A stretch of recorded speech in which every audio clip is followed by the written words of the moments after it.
오늘 우리에게 주신 하나님의 말씀은 빌립보서 4장 4절로 7절 말씀입니다. 신약성경 322쪽에 있습니다.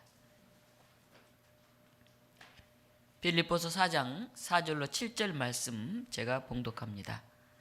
주 안에서 항상 기뻐하라. 내가 다시 말하노니 기뻐하라. 너희 관용을 모든 사람에게 알게 하라. 주께서 가까우시니라. 아무것도 염려하지 말고 다만 모든 일에 기도와 간구로 너희 구할 것을 감사함으로 하나님께 아뢰라. 그리하면 모든 지각에 뛰어난 하나님의 평강이 그리스도 예수 안에서 너희 마음과 생각을 지키시리라. 아멘. 오늘 빌립보서 4장 말씀을 가지고 기뻐하라 라는 제목으로 하나님 말씀 증언하겠습니다. 기쁨이 뭘까요? 기쁨은 즐거운 마음이나 어떤 느낌을 말합니다. 어떨 때 기쁠까요? 우리가 원하고 바라던 것들이 이루어졌을 때 그때 마음의 기쁨을 느낍니다. 원하던 욕구가 충족되면 기쁘죠. 배가 굉장히 고픈데 맛있는 음식을 먹으면 기쁩니다. 보고 싶은 반가운 사람, 그가 찾아올 때 우리가 기쁘죠. 또 합격하거나 승진했을 때 그때도 굉장히 기쁩니다. 이렇게 나에게 많은 좋은 것들이 이루어질 때도 기쁘지만 때로는 내가 다른 누군가를 위해서, 형제를 위해서, 이웃을 위해서 또는 교우들을 위해서 그 사람을 도와서 그가 기뻐하는 그 모습을 볼 때 나도 덩달아서 마음이 흐뭇해집니다. 이런 기쁨은 일반 사람들이 느끼는 일상적인 기쁨입니다. 그런데 이런 기쁨은 크게 두 가지로 나눌 수가 있습니다. 하나는 다른 사람과 다른 차이가 나는 데서 오는 그런 기쁨입니다. 어떤 차이가 나는 데서 기쁨이 올까요? 다른 사람과 뭔가 다른 그런 데서 내가 기쁨을 느끼는 거죠. 나는 특별하다 이런 생각이 들 수가 있잖아요. 예를 들면 내가 영웅이 되었어요. 다른 사람과 굉장히 다른, 굉장히 기쁠 수 있죠. 내가 스타가 되는 데서 오는 나는 특별한 존재야 이런 기쁨이 있을 수 있습니다. 또 우리가 월드컵에서 승리해서 16강에 올라갈 때 이 광화문에서 그 추위 속에서도 그냥 와 함성이 터졌잖아요. 저는 그때 축구를 보지 않고 있었는데 와 갑자기 그러더라고요. 옆집에서 보니까 한 골 넣었구나 이렇게 생각했는데 그냥 한 골 넣은 게 아니었죠. 엄청난 사건이 일어났었죠. 또 어떤 직위에 올랐을 때, 또 어떤 일에 선택받아 뽑혔을 때 이런 기쁨, 그것은 달성되는 것이에요. 그리고 이루어진 것이에요. 누군가 차이가 나는 것이죠. 내가 더 월등하거나 승리했거나 이런 것들이죠. 인정받게 되는 경우죠. 세상 사람들은 이런 기쁨을 갈구합니다. 승진하기를 굉장히 원하죠. 제가 공무원들하고 오랫동안 좀 일을 해보니까 공무원들이 목표가 승진하는 거예요. 승진하는 거. 다 그런 건 아니지만. 그래서 여기 우리 동장들 여러 사람을 만나잖아요. 마을 일을 하면서. 근데 빨리 여기 동장하고 나서 다음 진급하려고 이제 하는 사람들은 행사 막 보여주기 이런 데 막 관심을 가져요. 근데 어떤 분들은 이제 동네 와서 동네 주민들이 좋아서 그냥 같이 어울리고 싶어서 행정보다는 이렇게 관계하고 어울리는 게 참 좋다 하고 이렇게 지내시는 분들도 있어요. 그리고 또 이제 공무원사에 들어가 보니까 정말 헌신적으로 그 일을 해요.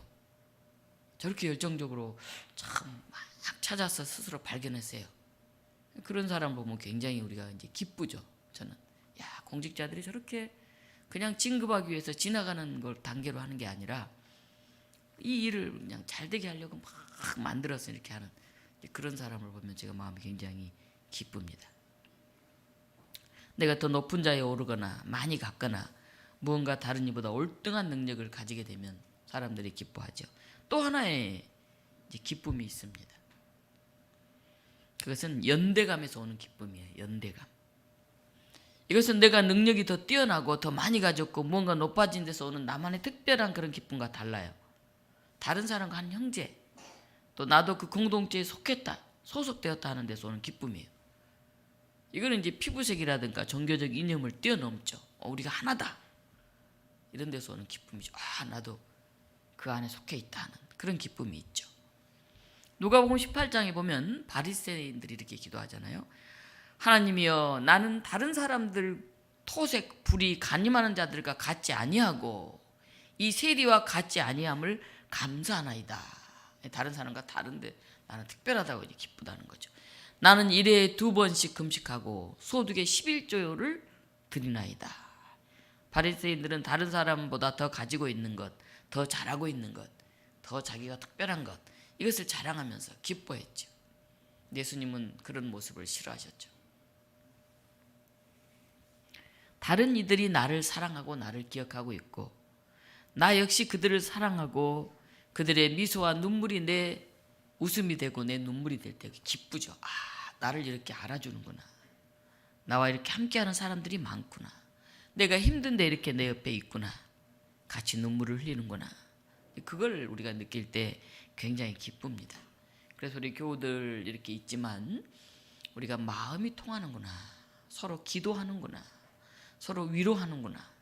이게 느껴질 때 우리가 마음이 풍성하고 기쁩니다. 이 기쁨은 많은 사람이 함께 누리는 그런 기쁨이에요. 자기가 특별해서 느끼는 기쁨이 아니라 함께하고 하나가 되고 연대하기 때문에 오는 그런 기쁨이죠.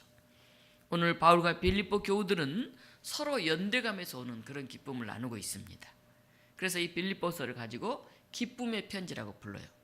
기쁨이라는 말이 16번이나 나와요. 짧은 이 4장, 4장까지밖에 없는데 바울은 교우들에게 기뻐하라, 기뻐하라 이렇게 말합니다. 당시 빌립보 교회는 어떤 상황이었을까요? 빌립보의 원래 이름은 작은 우물이라는 뜻의 크레니데스라고 하는 그런 이름이었습니다. 그런데 BC 300년 마게도니아 대왕 빌립 2세가 도시를 확장하고 증축을 했어요. 그래서 자신의 이름을 따서 빌립보라 이렇게 이름을 바꿔 불렀죠. 그 뒤로 이것은 로마에 정복당했습니다. 현재 바울이 그 교회를 위해서 편지를 쓰고 있는 이때에는 이 마게도니아라는 로마 속주 식민지로 지금 되어 있는 그런 도시입니다. 바울은 2차 전도여행 하던 중에 유럽과 아시아를 연결하는 교통의 요지인 이곳 빌립보에서 전도 활동을 했죠. 실라, 디모데, 누가 함께 열심히 여기서 전도를 했죠. 그래서 바울 일행은 이 빌립보시에서 자주색 옷감 장사, 우리가 잘 알고 있는 루디아라고 하는 사람의 도움을 받고 전도를 했습니다. 또 거기서 점치는 소녀를 또 전했고요. 또 빌립보 감옥의 간수와 그 가족들을 전도했어요. 그래서 이 사람들이 루디아 옷감 장사의 집에서 모이기 시작해서 거기서 이제 교회가 시작이 된 거죠. 빌립보 교우들은 그렇게 많은 수가 아니었는데도 열심히 주님을 섬기면서 봉사를 했습니다. 지금 바울은 감옥에 갇혀 있어요. 그런데 빌립보 교우들이 바울이 로마의 감옥에 갇혔다는 소식을 듣고 헌금을 모아서 에바브로디도라고 하는 사람을 통해서 바울에게 보냈습니다. 감옥에 갇혀있던 바울이 너무 기뻤어요. 그 조그맣게 몇 명 모이던 사람들이 이제 좀 공동체를 형성하더니 자기가 감옥에 갇혀있는 자기를 위해서 사람까지 보내서 이렇게 헌금을 모아 전해준 것에 너무 기뻤어요. 이게 하나 되는 기쁨, 서로 연대하는 기쁨 아니겠습니까? 그리고 바울은 에바브로디도를 통해서 빌립보 교회에 있는 어려운 몇 가지 문제에 대해서 들었어요. 이 유대주의적 율법주의자들이 자꾸 이렇게 율법을 따르라고 예수님의 복음이 아니라 전해서 혼돈이 있다 교회 안에 그런 얘기를 들었습니다. 반도덕주의자들이 법을 잘 지키고 윤리적이고 도덕적으로 살아야 되는데 그렇지 않는 사람들이 자꾸 엉뚱한 얘기들을 해대서 교회를 위협한다 하는 이런 이야기를 들었습니다. 그래서 바울은 이런 소문을 잘 듣고 어떻게 대처해야 되는지 반복음적인 사상과 그런 행동을 경계하라. 하나님 나라의 백성은 이렇게 살라고 하는 이 교훈의 편지를 써서 다시 에바브로디도 편에 돌려보냅니다. 그게 바로 이 빌립보서입니다. 오늘 빌립보서 4장 기뻐하라, 기뻐하라 이렇게 얘기하는데요. 우리는 기뻐할 수 있을까요?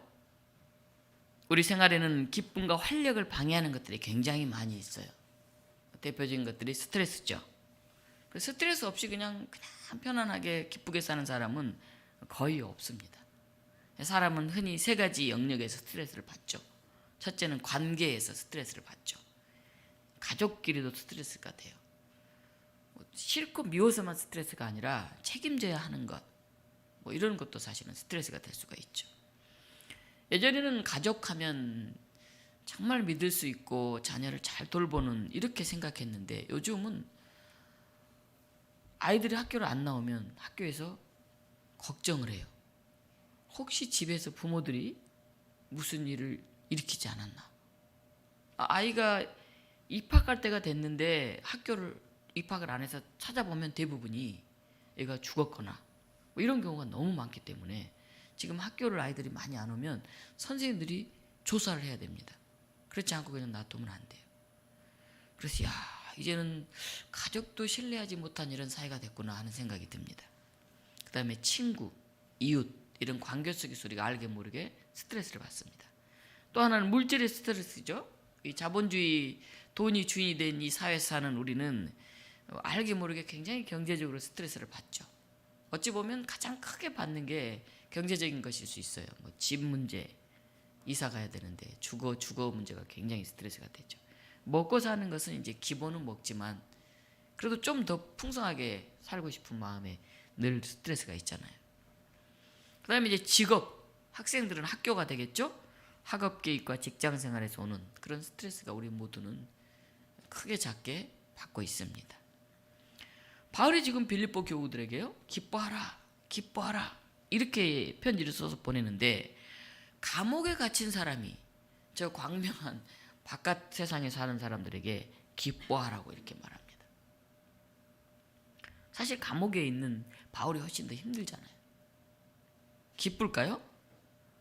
환경과 조건만 생각한다면 바울은 절대 이런 내용을 담아서 편지를 보낼 수 없어요. 바울은 복음을 전하다가 누명을 쓰고 지금 매 맞고 투옥되고 이렇게 로마 감옥에 지금 갇혀 있어요. 아니 하나님, 내가 뭘 잘못했습니까? 제가 왜 이런 고통을 당해야 됩니까? 저 억울합니다. 너무 온통해요. 이렇게 얘기할 수 있는 그런 상황이에요. 예수님을 증거하다가 감옥에 갇힌 바울의 처지와 형편, 그것은 낙담과 원망으로 가득하기 쉬운 그런 상황이에요. 기쁠 수가 없죠. 억울하게 지금 감옥에 있는데 누구 돈을 훔쳤거나 살인했거나 이게 아니잖아요. 그런 상황에서도 바울은 기뻐하라 그렇게 말을 합니다. 바울이 자기 처지나 자기 능력을 바라보면 기뻐하기 힘들었을 거예요. 뭐 특별한 게 아니잖아요. 그런 환경이나 조건 때문에 기뻐한 게 아니고 존재 자체가 주는 그런 어떤 연대, 관계, 거기서 기쁨을 노래합니다. 바울은 감옥에 갇혀 있다고 하는 너무 억울하고 지금 분한 그런 조건을 넘어섰어요. 그리고 바울은 오직 예수 그리스도 그분을 바라보았습니다. 그래, 주님은 우리보다 더 큰 고난을 당하셨는데, 그분은 십자가를 지기까지 했는데 그 주님을 생각하면 이건 아무것도 아니야. 그런 생각을 한겠죠. 지금 내가 억울한데, 지금 내가 참 예수 그리스도의 복음을 전하는데 그걸 이해하는 사람이 이렇게 없어서 답답한데 결국은 주님이 무슨 해결의 열쇠를 결국은 가지고 계실 거야 하는 그런 신뢰가 있었습니다. 세상이 변하고 사람이 다 변해도 우리를 향한 주님의 그 은총, 그 놀라운 사랑의 마음은 변하지 않을 거다. 이렇게 바울은 그 확신이 있었어요. 그래서 너무 억울하게 답답하게 감옥에 있지만은 바울 자신의 마음에 기쁨이 있었습니다. 나도 감옥 안에서도 기뻐하는데 하물며 세상에 사는 여러분들은 기뻐하십시오. 기뻐하십시오. 바울이 그렇게 얘기를 합니다. 그래서 바울은 주 안에서 기뻐하라.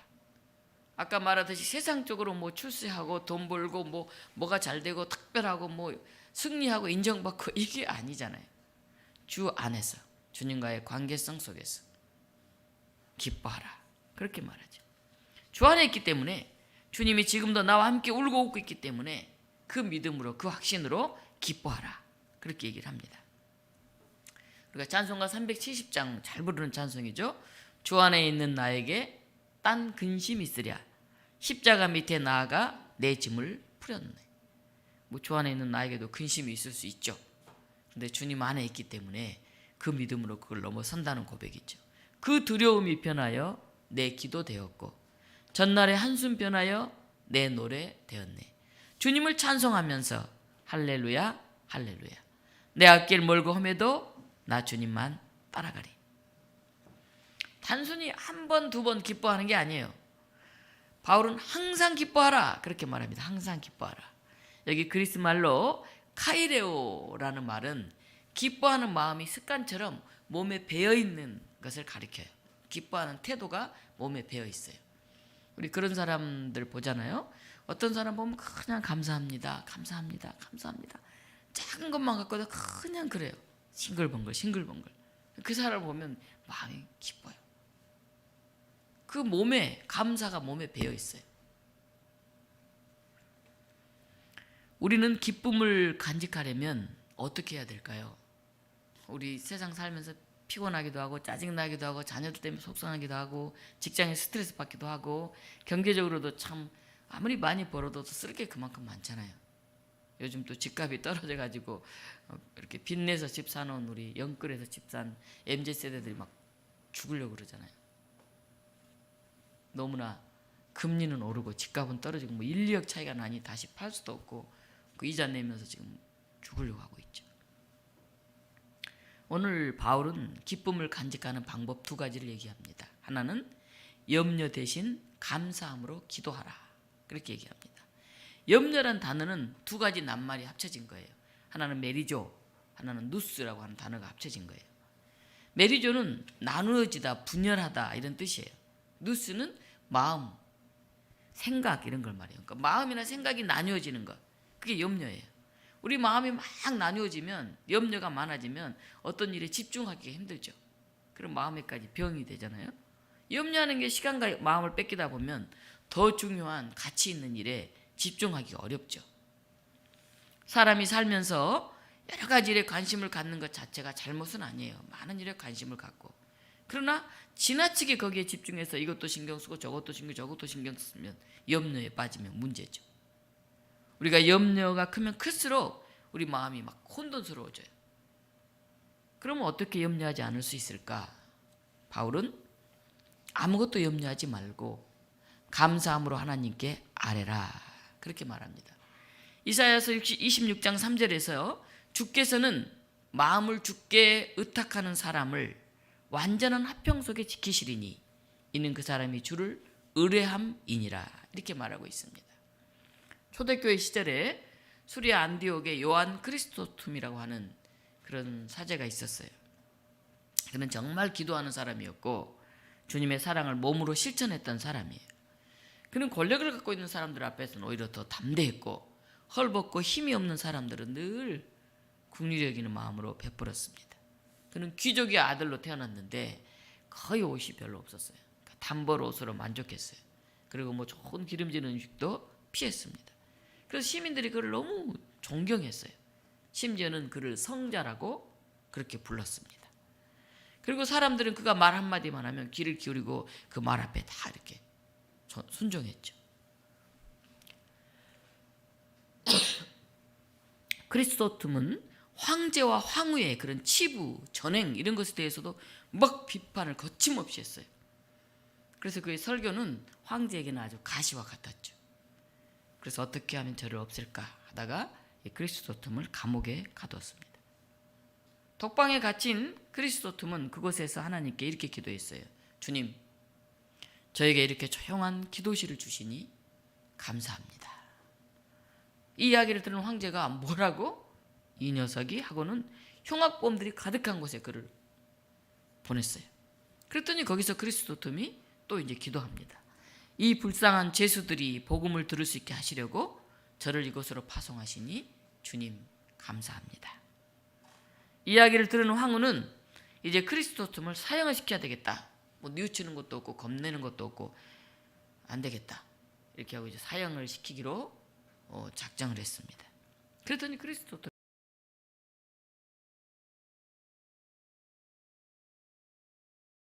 순교라고 했는데 저같이 부족한 자에게 그러한 영광을 허락하시니 감사합니다. 그 기도했어요. 그래서 황제가 이제 그를 처형하려고 하는데 크리스토툼을 존경하고 따르던 백성들이 막 동요하면서 반란이 일어나려고 하니까 사형을 중지시키고 할 수 없이 그를 유배를 보냈습니다. 그래서 이 크리스토툼 또 기도합니다. 주님 감사합니다. 아직도 이 부족한 종이 할 일이 남아있는 것입니까? 죽기까지 충성할 수 있도록 하시니 정말 감사합니다. 황제는 그를 추방했고 결국 죄 없는 크리스토톰은 유배지에서 고생하다가 숨을 거두었습니다. 크리스토톰이 죽었다는 소식을 들은 콘스탄티노플 시민들이 탁 몰려 나와가지고 황제와 반복음주의에 항의하면서 막 폭동을 일으켰어요. 그래서 이때 성 소피아 대성당이 파괴되고 불태워졌습니다. 지금 터키 이스탄불에 있는, 그래서 이슬람 박물관으로 사용되고 있는 성 소피아 대성당은 나중에 다시 건축된 것이에요.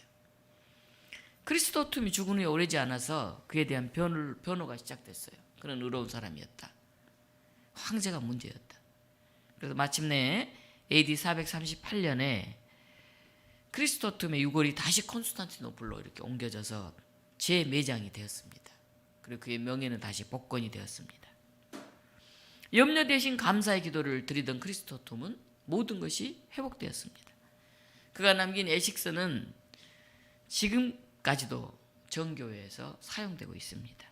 그는 사람들이 기억 속에 남아 있습니다. 정말 성자처럼 살다 간 영적인 사람, 정말 의로운 사람, 정말 옳은 이야기를 어떤 형편에서도 했던 사람으로 남아 있습니다. 자기 자신의 운명을 하나님 손에 맡기는 신앙의 사람들은 염려 대신 감사의 기도를 드립니다. 바울은 빌립보 교우들이 겪는 환경의 어려움, 교회 안의 갈등, 미래에 대한 걱정, 그 어떤 것도 너무 염려하지 말라 그렇게 말합니다. 그 대신 감사함으로 기도해라, 그런 대안을 제시합니다. 모든 일에 기도와 간구로 너희 구할 것을 감사함으로 하나님 앞에 아뢰라. 또 항상 기뻐할 수 있는 비결 하나를 더 얘기하는데요, 관용의 덕을 가지라 이렇게 말합니다. 너희 관용을 모든 사람에게 알게 하라. 관용이 뭡니까? 이것은 자신이 마땅히 누릴 수 있는 그런 권리를 양보하거나 포기하고 다른 사람을 고려해서 베푸는 친절을 말합니다. 통 크게 열려있는 그런 여유로운 마음가짐이죠. 인색하거나 째째하거나 다른 사람이 나를 어떻게 볼까, 여기에 전전긍긍하는 사람이 아니고 너그러운 사람, 통 큰 사람이 되라. 다른 사람을 배려하는 사람이 되라, 그런 얘기입니다. 칼뱅은 관용을 손해나 역경을 당해도 쉽게 동요되거나 넘어지지 않고 평정을 유지하는 그런 영적인 인내라고 보았습니다. 우리가 관용하는 만큼 우리는 거기에 상응하는 대가를 우리가 치러야 되죠. 때로는 손해보기도 하고 때로는 인내하면서 속 썩일 때도 있죠. 최근에 우리 사회를 울혈 사회라고 부릅니다. 울혈. 울혈이 뭔가요? 원래 울혈은 의학 용어예요. 혈액순환 장애, 그래서 발생하는 질병이나 증상 가운데 하나를 가리키는 말입니다. 이것이 사회로까지 이제 적용되고 있어요. 사회도 막혀 있다는 거죠. 지금 혈이 막히고 숨이 막히는 사회, 이런 사회가 울혈 사회죠. 아파트 층간 소음으로 인한 충돌, 주차 문제로 인한 갈등. 저도 빌라 사는데 주인이 하도 주차 때문에 자꾸 얘기를 해가지고 주차 갈등이 심해요. 이렇게 대놓으면 더 이쪽으로 대라, 여기 대놓으면 더 이렇게 대라. 굉장히 지금 주차 문제로 얘기를 많이 하는데 아마 그분이 조그맣게 가게를 하고 있는데 너무 안 되는 것 같아요. 제가 볼 때. 그래서 스트레스가 이렇게 쌓여 있는 것 같아요. 꼭 저 때문에 스트레스 받는 게 아니고 본인이 너무 스트레스 쌓여 있으니까 옆에 있는 사람들은 자꾸 이제 스트레스를 주는 거죠. 운전자 간의 보복 행동, 본인 그 화를 주체할 수 없잖아요. 사소한 것에서부터 가족관계, 사업관계, 집단 이해관계, 심지어는 정치 노선의 차이 등으로 인한 충돌과 갈등, 여러 것이 지금 막혀 있어요. 막말, 폭언, 행패, 파손, 탈법, 더 나가서 폭력, 강도, 방화, 살인, 이런 게 막 사회 곳곳에서 일어나고 있죠. 참고 견디고 이해하고 용서하고 타협하고 배려하는 그런 관용의 마음이 점점 사라지고 있어요.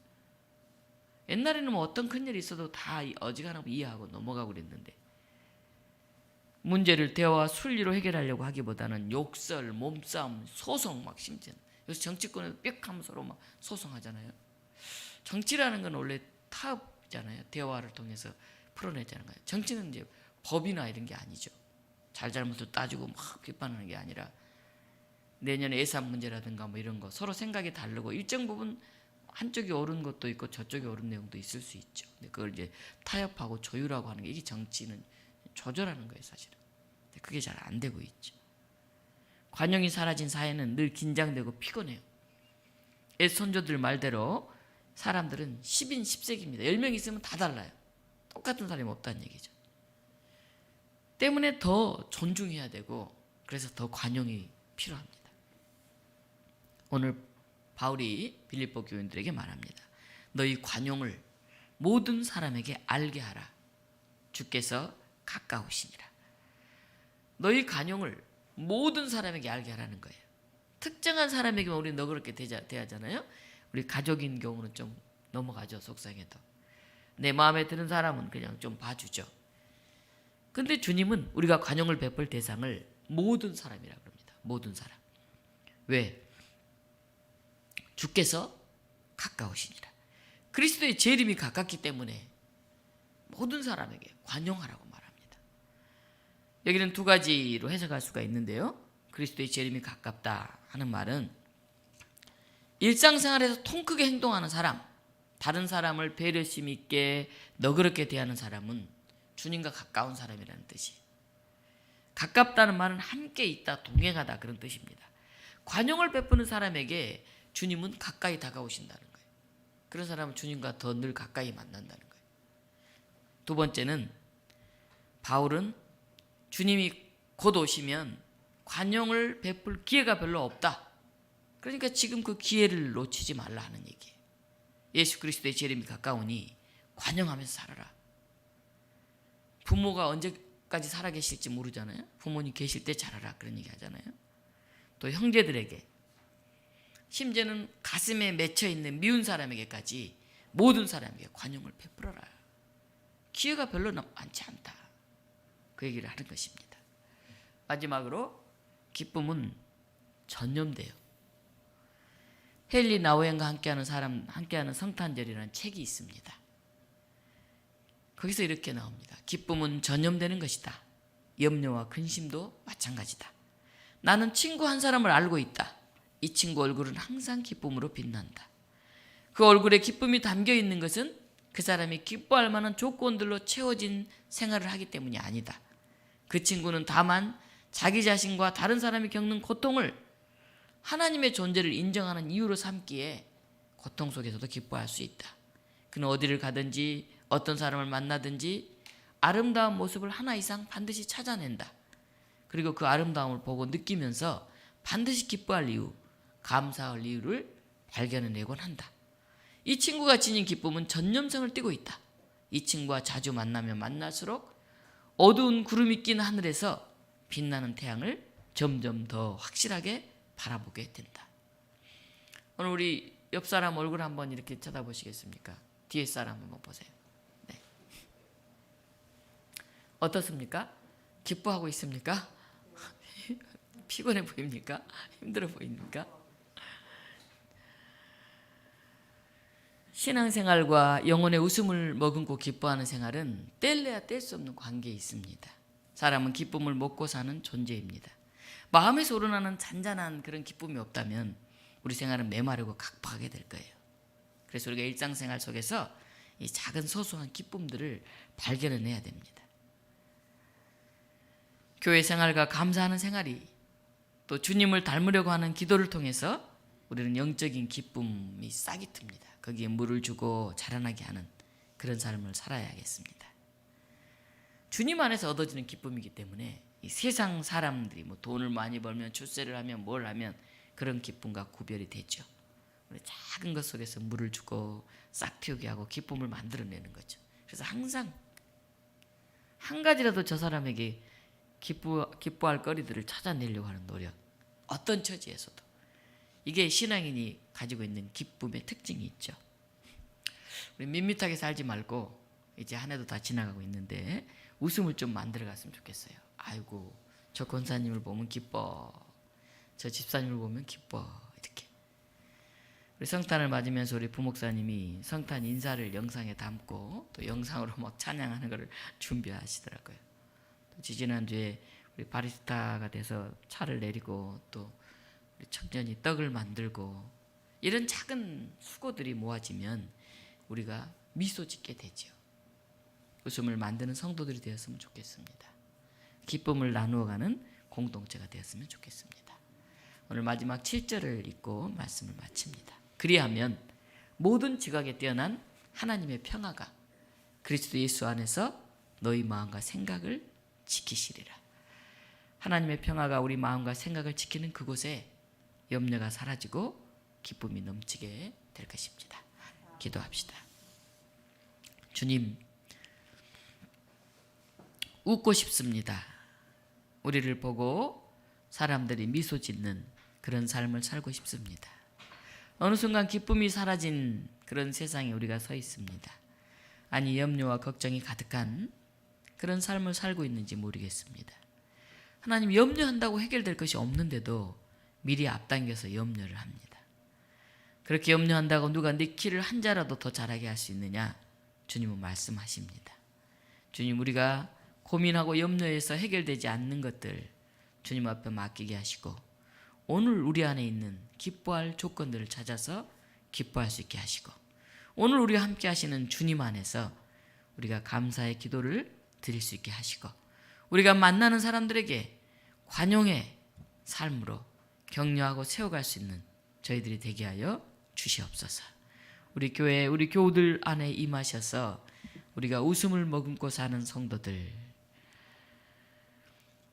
아주 작은 기뻐할 조건들을 키워내고 싹 틔우는 사람들로 우리를 세워 주시옵소서. 예수 그리스도 이름으로 감사하며 기도하옵나이다. 아멘.